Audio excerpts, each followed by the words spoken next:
Riyadh waa rawdo la badiyay waxaana loola jeedaa beero. Magacanna waxaa loogu bixiyay taariikhdeeda oo fog iyo iyadoo ka mid ah gobollada ama meelaha gaarka ee ku wanaagsan waxbarashada marka la fiiriyo Sacuudiga guud ahaantiisa. Dadka taariikhda wax ka qora Riyadh waxay ku sheegaan inay tahay meelaha ugu geedaha badan kuna wanaagsan waxbarashada sababtuna biyaha ayaa ku badan. Riyadh waa caasimadda boqortooyada Sacuudiga waana magaalooyinka ugu waaweyn waxayna dhacdaa dhanka bari ee buuraha Najd. Halkan waa janalka Rafiiq Al-Macruuf.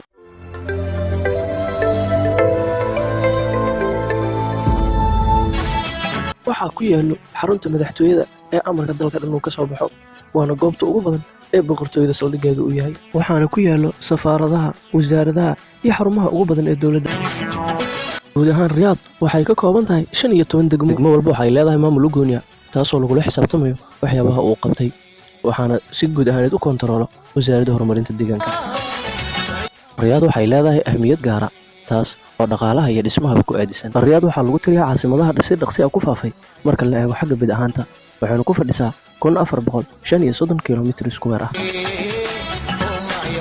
Riyadh waxay leedahay cimilo aad u kala duwan xilliga jiilaalka waa kulayl xilliga xagaagana qabow sidoo kale Riyadh waxay caan ku tahay duufaano dhanka ciidda ah taa oo kacdo xilliyada jiilaalka.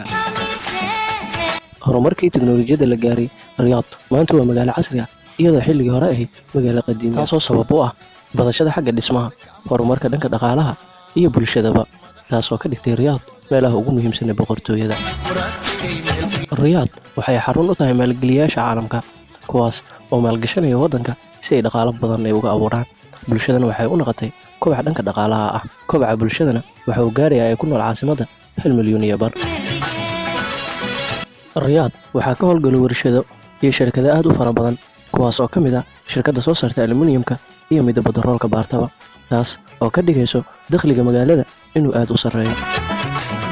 marka laga tago muhiimadda ay u leedahay boqortooyada sidoo kale waxay isku xidh wanaagsan u tahay dhammaan jasiiradda Carabta iyadoo ku taalo meel aad u wanaagsan fududayn kartana dhammaan safarada dhulka iyo cirkaba. sidoo kale Riyadh waxaa ku yaala airportka ugu weyn ee dowladda ee loo yaqaan Amir Khalid kaas oo u jira magaalada fogaan ah 53 kiiloomitir celcelis ahaan sanadkii waxay gaarayaan 17 milyan dadka ka duula ama ku soo degta garoonka. Riyadh waxaa ku sii badanaya horumarka dhanka waxbarashada waxaa ku yaala jaamacado fara badan sida Open Arab University jaamacadda loo yaqaano waxaa ku yaalo jaamacado kale oo aad u badan dhammaan waxaa laga bartaa kulliyadaha kala duwan sida caafimaadka shareecada iyo kuwa kale. goobaha taariikhiga ay leedahay Riyadh waxay daliil u tahay in Riyadh ay tahay magaalo qadiimi ah. Dhismahan waxaa loo yaqaanaa Al-Masnad Xusun waxaana lagu dhisay caano. ugu dambeyntii dadka taariikhda wax ka qorana halkan way imaadaan si ay uga dheehdaan waxyaabo fara badan oo taariikhda ah.